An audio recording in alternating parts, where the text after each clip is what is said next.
ਜਾਗਦੀਆਂ ਅੱਖਾਂ ਤੇ ਸੁਣਦੇ ਕੰਨਾਂ ਨੂੰ ਵੀਰ ਦਾ ਸਲਾਮ ਹੋਵੇ ਤੇ ਸਲਾਮ ਵੀਰਿਓ ਕਬੂਲ ਕਰਿਆ ਕਰੋ ਤੇ ਜਵਾਬ ਹੀ ਦਿਆ ਕਰੋ, ਵਾਜਬ ਹੋ ਜਾਂਦਾ।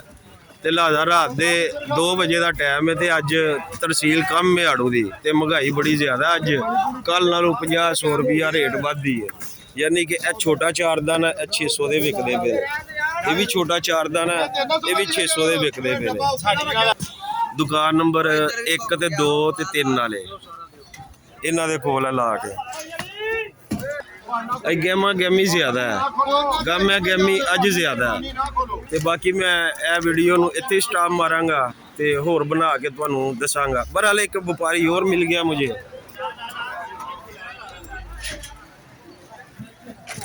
माशाल्लाह माशाल्लाह। अभी मैं क्या बोलूं, क्योंकि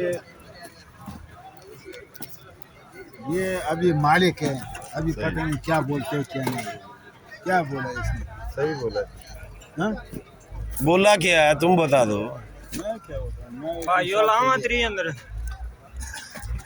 भाई हाथों के नीचे रेट हो रहा है।